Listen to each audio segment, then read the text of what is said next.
This 180 people, they're not on the same shift, but they're 180 people. So still, that's a lot of people. And ang tatanda nila. Oy, season. Yes. Baka ma-offend sila. Mas they are may seasoned, age. yes. They are, Mas season sa'yo. yes.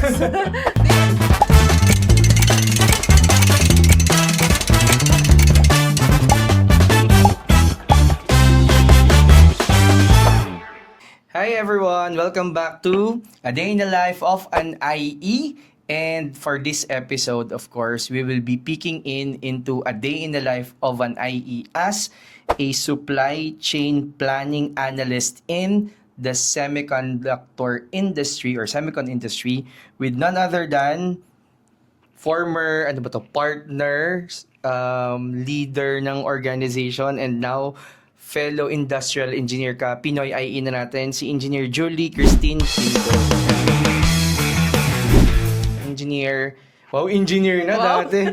Parang ang tawag sa Julie lang dati. Tawag sa ngayon, bawal na kasi dapat engineer. So, grabe naman sa engineer. Co-equal na. Ayan. So, I've met Julie when she was still a student leader ng Philippine Institute of Industrial Engineers, Northern and Central Luzon or PIIE-NCL student chapter.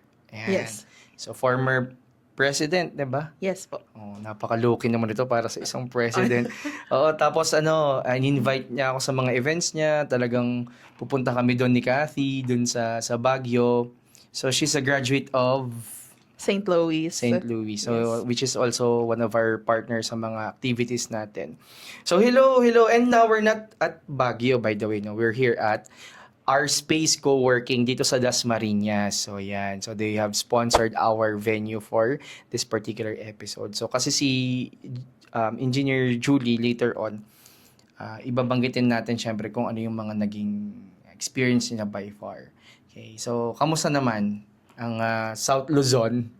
So far, sir. How's South Luzon treating you so far? South Luzon is treating me so hot. Siyempre, compared sa Baguio. Actually, compared to Baguio and compared to siguro Pampanga din. South Luzon is mainit. Correct. Well, sa amin, sa medyo malapit sa Lipa area, we're from Malvar, medyo mas malamig. Ayan. Hindi niya pa na-explore yung Tagaytay. But anyways, so again, thank you for being here in the podcast. And today, we're gonna talk about yung experience mo, no? Napaka pa na experience niya, no? 3 years pa lang, pero when I saw yung naging transition, yun yung gusto kong i-highlight dito sa podcast na to, yung opportunities, no? So of course, you're a graduate of IE, nung student ka, leader ka, ganyan. Nakatulong ba yung pagiging student leader sa pag-apply sa work or dun sa pagkuha ng mga opportunity? Yeah, actually, kasi being a student leader, it teaches you grit na that's something that is not built based on academics, based on the theoretical knowledge that we learn in school. And when we had our skip level meeting actually last week, and you know what our director said? He said na yung mga student leaders, they have a different kind of grit kasi sinisiksik nila sa school nila yung academic requirements nila. Sa academic requirements nila, yung co-curricular, yung extracurricular, and then they try to make it work. So, correct. yeah, it helped and a I lot. admire, students, especially nowadays na I think mas mabigat din yung mga academic requirements. During our time, ni Direk Kathy, student leader din kami. So, we can empathize with how much, kumbaga, balancing of all the things yung kailangan gawin. And, we've worked together in some of our projects that we did for the community. No? And, so yung IE ba is something that you've chosen for yourself or is it something that from somewhere else, ganyan yung idea of taking the course or the program? My aunt is an ECE and she's an ECE at the semicon industry abroad. Tapos, sabi niya sa akin, when I was in senior high school, sabi niya, I think you should take up IE because ang ECE, ang partner niya IE. And then she introduced me to the semicon industry, kung anong ginagawa ng IE. And I think it fit me kasi at an early age, student leader, very organized, ganyan. And it really led me to IE. To taking up IE. Yeah. Ayan. So, and then yun nga, sabi nga natin, you are an alumna of St. Louis University. Yan, Yes. sa Baguio. Ayan. Which is also known for a lot of good programs, no, when it comes to yung mga ina-offer nila. And then, after graduation, so, saan ka nakapag-work niyan? Nag-intern ka kasi alam ko, I think in the same organization ata. Yes po. Yeah. So, nag-internship ka, tapos yung first job mo is the same company, which is Which is in Texas Instruments. So, during my internship, they only required one project. I did 3. wow, And grabe yabang. naman. Grabe naman ang pabida nito. Yeah, Charot. sobrang pabibo. Sa sobrang pabibo, I did 3 with the goal na gusto ko ma-absorb. So parang And- you have a clear vision that when you Yes. well basically when you started or when you applied for the internship, yun talaga yung end goal mo. The end goal was to be absorbed. Nice. Yeah, okay. so supposed to be yung mga interns, they will not yet receive an offer letter immediately. But before graduation ng internship, nagka-offer na Letter ako ka na kaagad. in front of my prof kasi andun lang siya for assessment. And HR was So there parang surprise siya. with Grabe. my manager. And then they offered, so I took the job. So before graduation, I already have a job. Technically, meron ka na parang Yes. naghihintay na lang for you to be to march or to complete yung academic Yes. ritual and all that. Wow, grabe naman yun. Parang hindi ko niya experience Ba't kaya? Ang galing ng gano'n, no? So, siguro, one key takeaway, no, is for you to be intentional, no? Yes. Kasi, nung nag-internship ako, nahirapan kami nun, parang kakunti pa lang siguro yung companies na open for internship na very, yung requirements, like may MOA, may mga letter, ganyan, no, documentations. But I was able to be part of, well, they're not an electronic or company. Parang they produce something that is being used for testing, ganyan sa semicon din. And then, yun, IE naman din yung role. Yung role mo nung intern ka ay Manufacturing supervisor. Kaagad? Intern, yes. Then I pwede entered. pala yun? Yes. And then I entered as a manufacturing supervisor na agad. So Yes. parang empty siya na para siyang management trainee pero parang internship during internship parang ganun yung Yes. style. Oh, okay. So now as we walk through papunta dun sa pagiging official na manufacturing supervisor, what is a day in the life of a manufacturing supervisor in the semicon before tayo pumunta dun sa current role mo?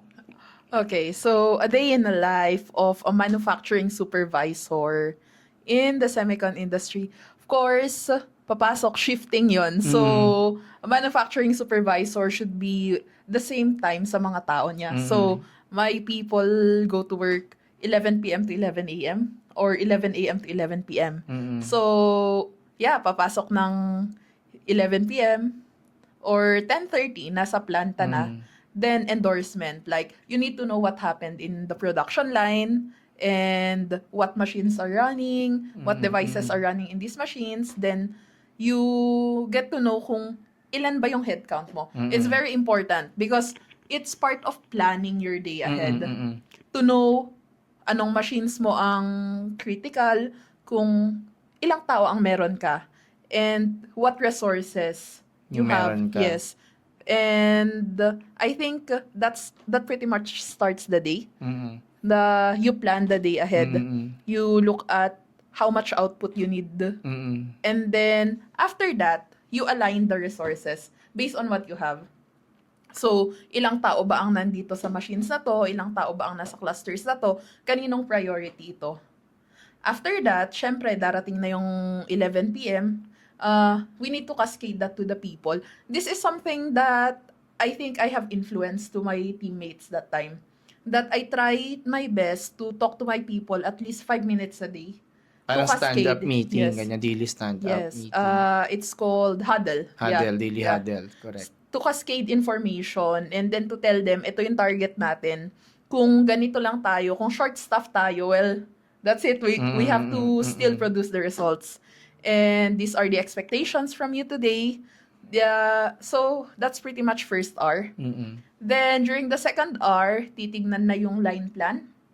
You try to create a plan to meet the target and then give it to the people.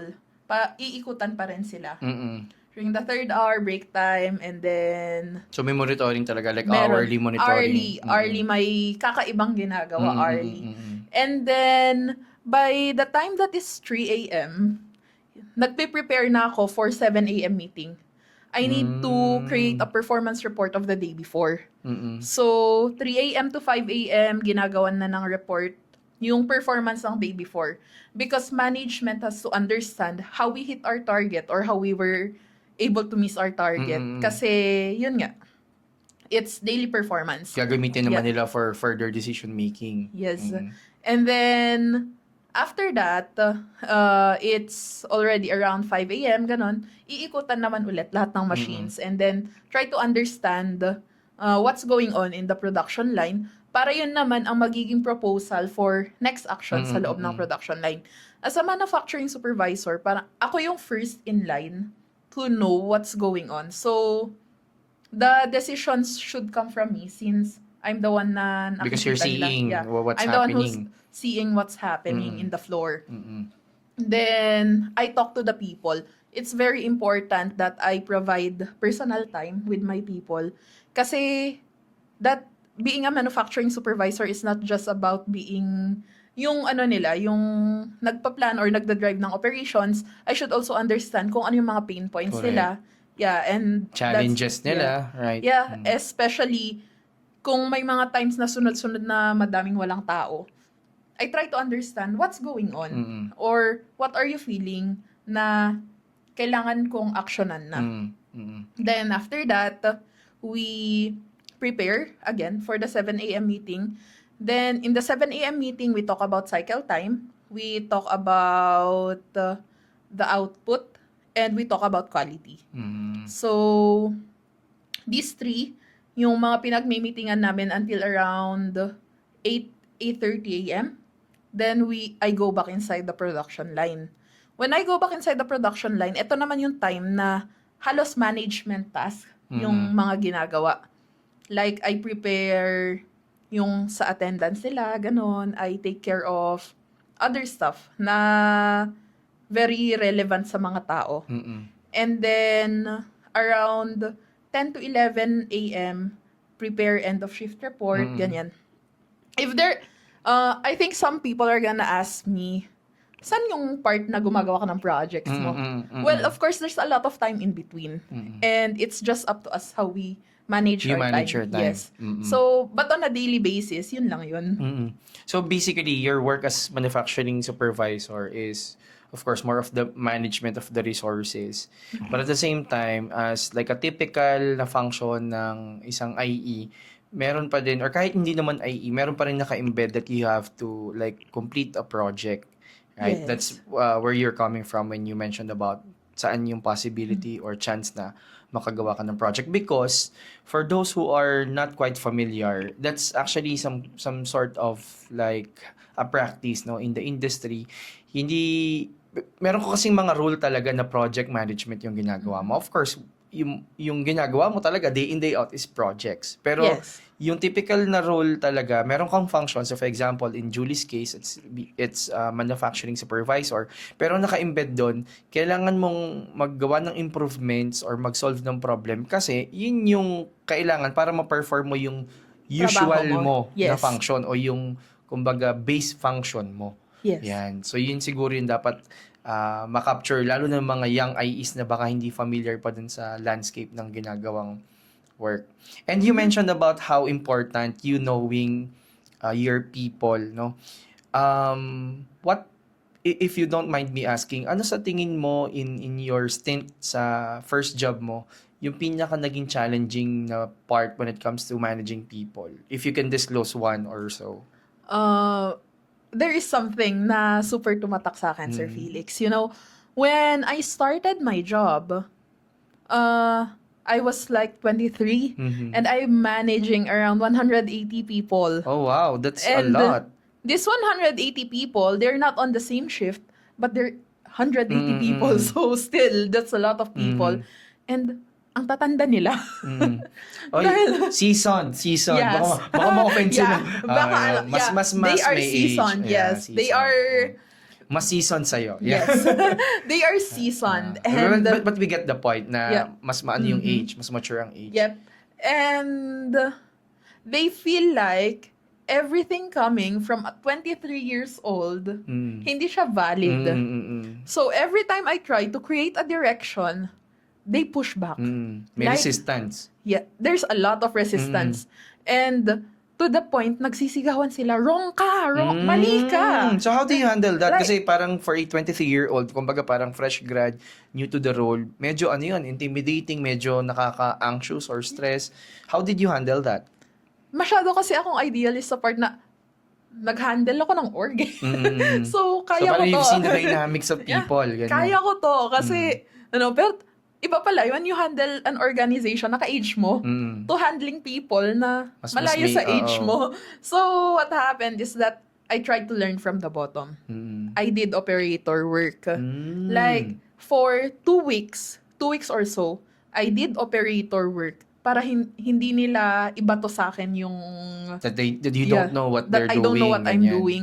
Like, I understood from their point of view what's going on before I tried to lead them. Correct. And from there, I gained their trust. So parang you have to, parang you did blend in, parang ganon. Yes. By knowing what is being done dun sa level na yon. Kasi yung mga mga shop floor people to, no? Yung Yeah. hinahandle mo, yung mga 180. No, the operators. Oo. Okay, Yes. so yun nga, I mean, yung Yeah, sa shop floor, yeah. yung nag-ooperate Yep. ng machines and all that. Okay. So that was actually a good tip, no? To really understand ano yung ginagawa ng mga tao so that you know also pag nagka-problema sila, saan posible niyang gagaling yon and all that. So that was your stint as manufacturing supervisor, and you were in that position for how long again? For 2.5 years or so. 2.5 years. Yes. And then, after that, an opportunity came in. That's why you're here from north to south. Yes. So you're now part of Analog if you can disclose, devices, yes. okay, analog. Nag-apply din ako dyan sa analog. Pero sabi ko nga kay Julie off the record, nag-apply lang, hindi mo na ako natanggap. Pero I think yung ina-applyan ko noon sa analog is supply chain din. Yeah. Kasi nasa San Miguel Beer ako during that time. So ngayon, now that I have disclosed already, from manufacturing, you shifted To supply chain. supply chain. So same industry, Different role. so semiconductor pa din, pero from manufacturing to supply chain. So how is it different or similar to your previous role? The difference is that sa groundwork yung yung manufacturing operations. Like, I hold the devices, I handle how it's being produced. Now, I stay in an office and ensure that it's distributed properly. As Yeah. part of the supply chain Yes. team. Okay, so ano naman ang usual na a day in the life mo ngayon compared dun sa manufacturing work mo? Day in the life of a business analyst in supply chain. So, when I started yung role ko, I actually thought supply chain or easy parang mindset ng mga fresh grad din. Supply chain is just logistics and warehousing. Well, logistics and warehousing is just a little part of a very big process called supply chain management. And that's something that I have opened my eyes to when I moved to ADI. So I'm part of global logistics and warehousing and logistics and warehousing under distribution management, or we call our team vendor managed inventory. Nakalimutan pa. VMI. Yes. So ang laki pala nung so supply chain. Kasi ako I work also in the supply chain sa beer.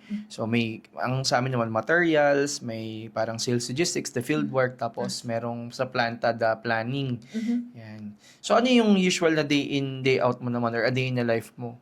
Day in the life, papasok, and then i-check yung status ng mga hubs. So we have these warehouses, customer warehouses, we call them hubs. We check the status of our hubs kung kamusta na ba sila? Is our inventory within the minimum and maximum level? Or do I need to ship more? Or do I have to hold shipment? Or do I have to ask planner to expedite yung mga devices ko? Then, after that, we check emails, we respond to our stakeholders.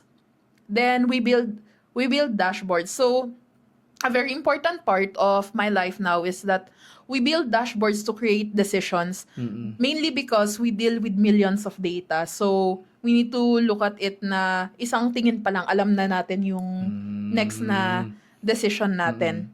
Then, after that, we solve the issues. Kung ano man yung meron kami natatanggap na issues. And then, ayun, mostly we communicate with our stakeholders. So, that's pretty much the day in our life. So, medyo siya, different kasi yung manufacturing is really, what you call this, people-facing ka. Yes. Pero may, of course, mix of operations. This time, though there's communication, I believe through, probably most of them are through email or calls and whatnot. So, nakalimutan ko lang itanong kanina, but thank you for sharing yung a day in the life mo now on your second job, no? Ano yung mga IE subjects na gamit mo nung, balikan mo na natin yung first job kasi nakalimutan ko siyang itanong. Ano yung mga parang subjects na sa tingin mo sobrang nakatulong sa'yo or nagamit mo? Nung first job, I think fundamentals of IE. That's yung pinakaunang IE subject natin, right? Or in our curriculum. Yeah, so fundamentals of IE, and then what do you call this? IQC, Industrial Quality Control. And then statistics, mostly statistics because we deal with a lot of numbers. Din. And then quality management systems. The reason why I keep mentioning quality, kasi during my first job, although nasa production line ako, my metric was quality. Correct. So, I handled quality for manufacturing. So, I needed those. Hindi naman pwedeng produce ka lang ng produce. Yes. It's actually, yung metric na nabanggit niya kanina, isingit ko lang, no? Yun yung usually ang tinatawag natin doon, QCD or Quality Cost and Delivery Metrics, which is yung cycle time, yung quality ng product, at saka yung, syempre, yung cost, may cost component din yun. So, that was the three foundations or fundamentals ng IE at saka yung mga related sa quality management and whatnot.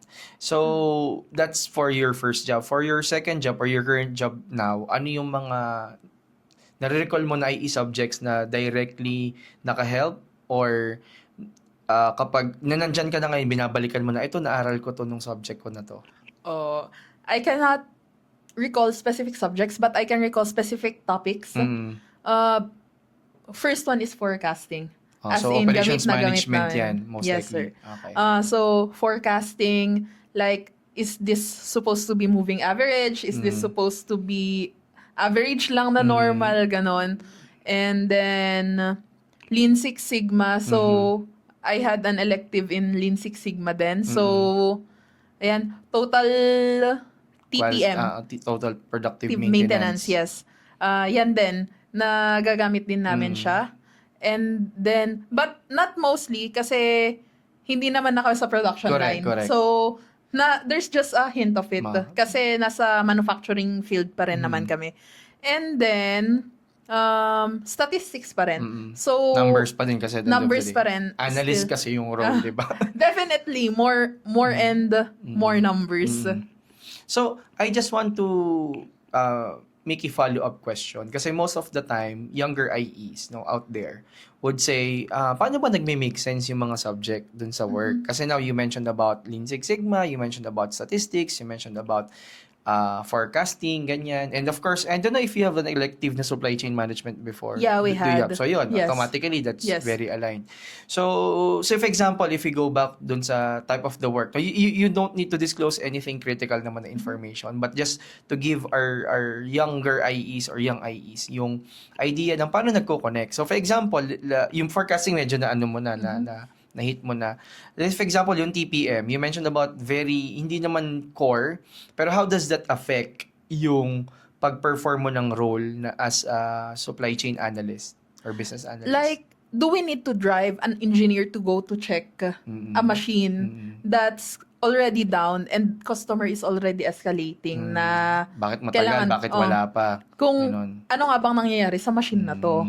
So, yun. bakit hindi siya na-produce? Ganon. So yun. So yun yung gusto ko i-point out na if you are not aware that this is something that really affects yung job na piniperform mo, it doesn't have to be yun yung ginagawa mo. Pero dahil alam mo na, ay hindi, sa TPM kasi dapat pag Yes. ganito, ano mo na di ba? Yung time to repair mo, yung time between breakdowns mo, yung mga tipong ganun.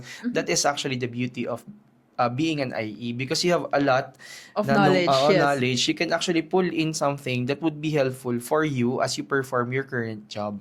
Yeah. Would you agree? Yes, I diba? totally agree. Yan yung gusto nating maging message natin sa mga episodes natin na magkameron ng idea, lalo na yung mga younger IEs out there or kahit yung mga kasing edad mo na IE na hinahanap pa din yung sarili nila when it comes to their job. Now, talking about hinahanap ang sarili o yung possible na job, this is one problem always ng mga IEs, no? Ikaw, for your case, bukod dun sa decided ka na being organized, ano pa yung sa tingin mo or na re-recall mo na mga possible na factors na na-consider or ginamit mong consideration when you're choosing your parang path of practice or specialization as an IE? When I got hired sa TI, during my first day, I was on a one-on-one with my department manager. So, boss siya ng boss ko. He asked me, Julie, is this what you want? I said, no, sir. And I said, no, sir. Because I know to myself na I'm passionate about leading people, but being inside the production line is not something that I am passionate about. So, I said, no, sir. I really want to be part of a supply chain team. Tapos sabi niya, then I can make some calls right now. Tapos sabi ko, sir, but I need this. Sabi ko, kailangan ko to. Kasi, ito yung magtuturo sa akin. Parang, ito yung groundwork eh. So, for me to be part of a bigger team, I should understand yung groundwork. And then, it was like, tinignan niya na ako nung sabi ko, sir, I'm gonna be a business analyst somewhere. Hindi ko din-disclose kung saan. And then he's like, that's what you told me before. Yeah. After nung 2.5 years, na-realize niya na, ay okay, babalik ka din pala dun sa... sabi niya kasi sinabi ko kasi, sir, let me try.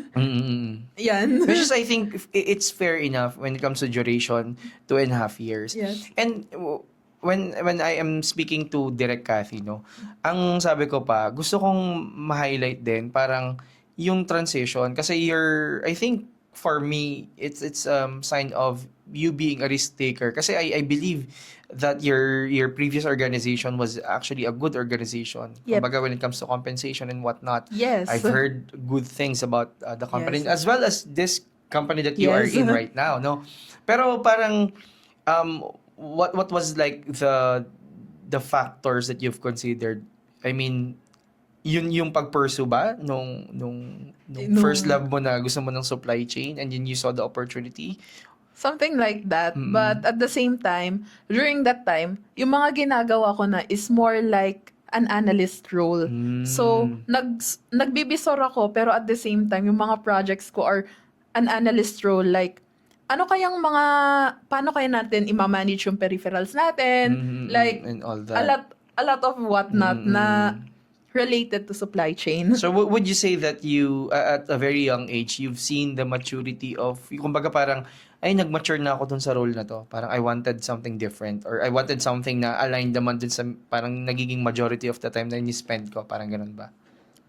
Kinda, like hindi naman super mature but getting there because I understood the role, I know what to do, and then in operations review naman I can answer what's going on sa sa ground natin. Nice. So kasi syempre binabanggit natin yan because yun nga for a reason na ang daming nagtatanong paano nalalaman na well, if you go to the Pinoy IEs na group, sobrang active ng group ngayon. Ang daming nagtatanong about careers, na ganito na sila katagal and all that. So I want this to be a platform for people to have at least an idea. And kung nakikinig ka, napapanood mo to, you can actually comment kung sino namang or anong function at anong industry naman yung gusto nyong itakal namin. Kasi we've covered HR in food and beverage, we've covered analyst and manager na sa garments because we're just starting the podcast. And now Judy's discussing about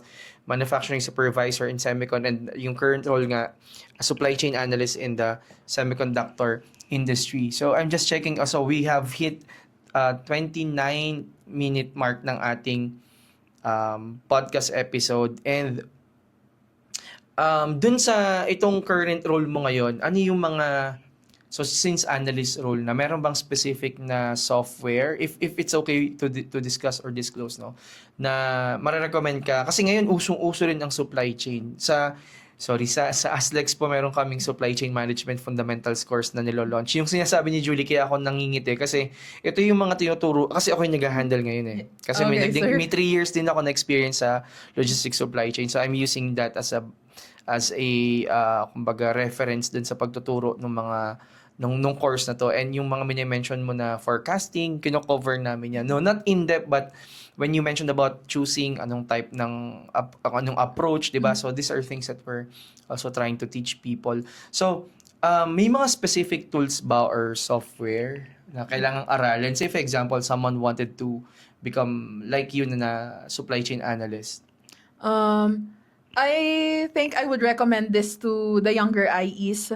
Please take advantage of the computer fundamentals na class or computer systems. I don't know what it's called, but to the younger IEs, you need to take advantage of that. Excel knowledge is Excel, very much MS Excel. MS Excel.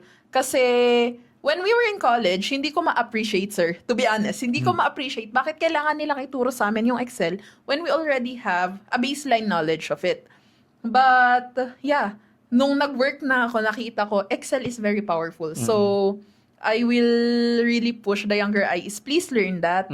And kasama din sa subject na yun yung pag-aaral ng SAP. SAP. Yes, Which is so, an ERP enterprise, system, correct? yes. It's an ERP system. So, if you can gain more knowledge on it, that's good. Kasi sa industry natin ngayon, that's the most widely used one. And then, Power BI, or Tableau or Spotfire, these dashboarding platforms. So these are data visualizations platform, no. I think Power BI meron namang access ng free. Yeah, Ang Tableau alam ko may public. Yung Spotfire, I've heard of it when I was part of a multinational but I never use it. Power BI and Tableau I'm actually also exploring. And you mentioned about MS Excel. May kwento lang ako mabilis. When I was interviewed way back 2011, no, parang sabi sa akin nung interviewer HR, so Felix, how well versed are you with Excel? So 10. So sabi ko, 8. Oh, bakit? Yes, 8. Oh, di ba?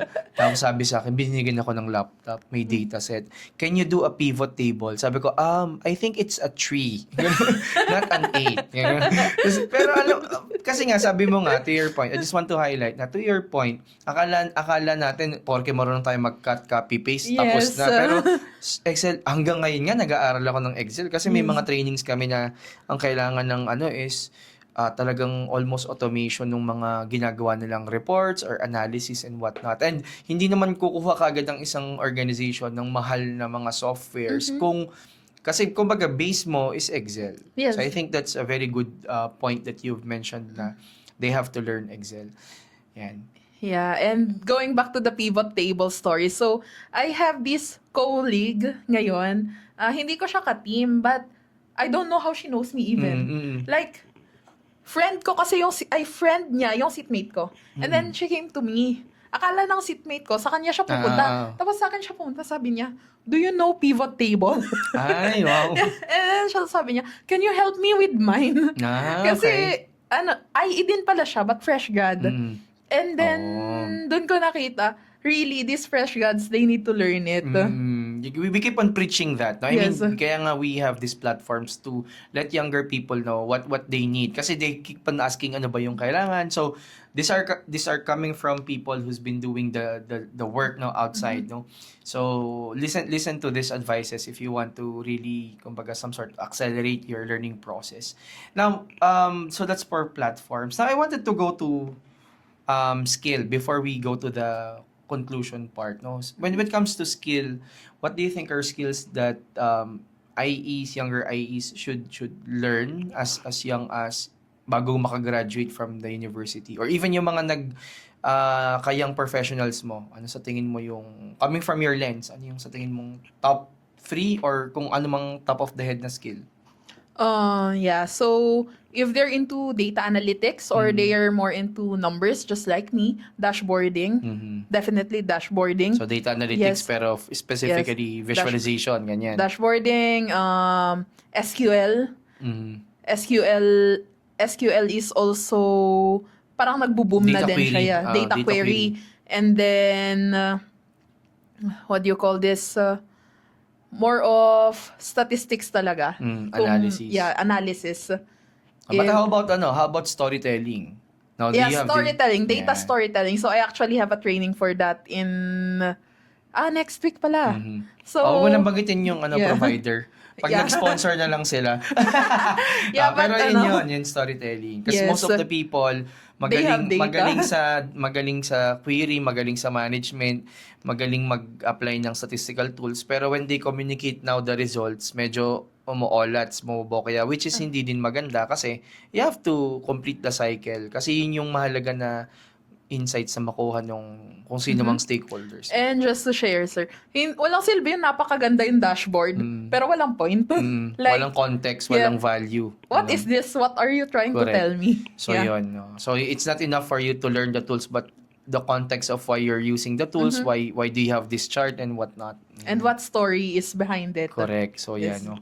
Yan. So very tayo ngayon, very fruitful ang ating usapan, and before we go into the last few parts or yung last part, we have here what is called this is a day in the life, diba, of an IE as a supply chain analyst in the semiconductor industry. Before I ask you about your parang tips to our fellow IEs, Pinoy IEs, meron kaming segment na tinatawag na IE Pit Stop. So yan, yung pit stop kasi, 'di ba? It's a tool na ginagamit din sa IE. It's actually from the SMED or single minute exchange of die. So parang magko-cool down muna tayo. Cool down pero fast-paced ng mga tanong to. Parang about to, IE. fast talk with Boy talk, Abunda. correct. Fast talk to. And these are mostly IE related na mga questions. Though hindi naman to pang quiz B. Ayan. Para lang bago tayo pumunta dun sa bago tayo pumunta dun sa concluding part na hingin ko yung advice mo as we end or conclude our episode for this particular podcast interview. So, ready ka na ba sa IE Pit Stop? Sure, Yeah, sir. alright. Sige. So, this is again a day in the life of an IE Pit Stop segment with engineer Julie Christine Pinto. Tama ba? Yes, sir. Kala ko papa-edit ko pa eh. Alright, sige.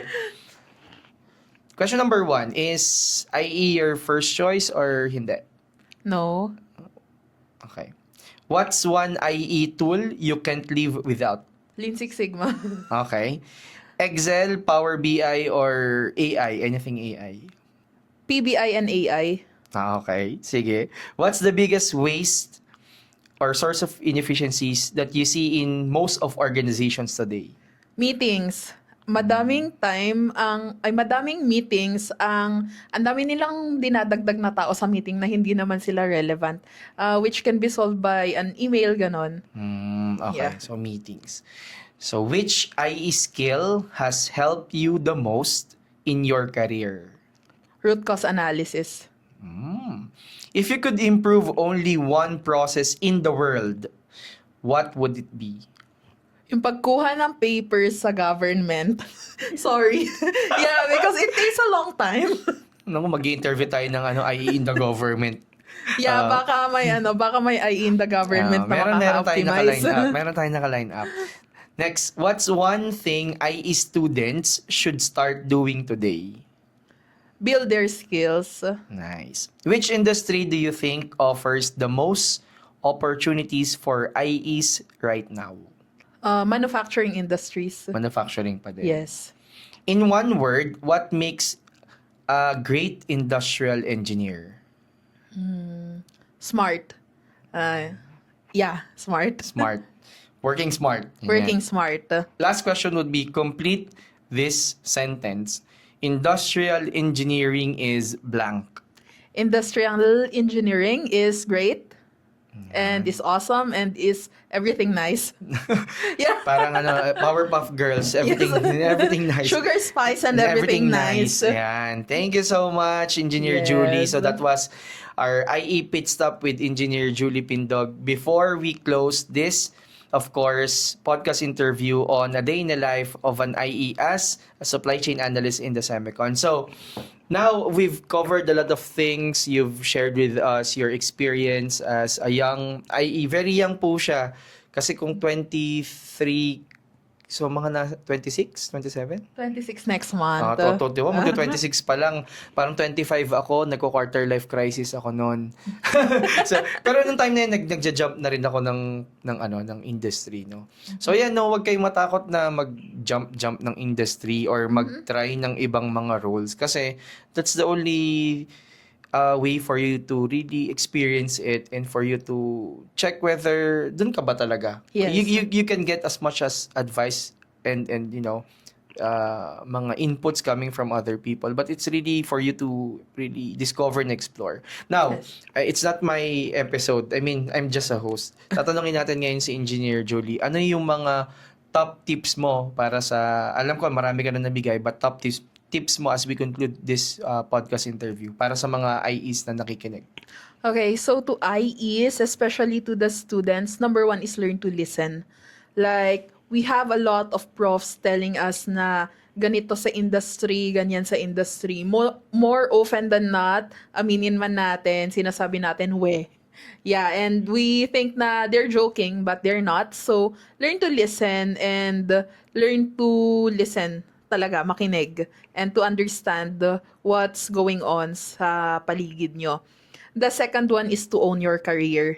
It's your career, it's not mine. So, build it, upskill, and of course, own it.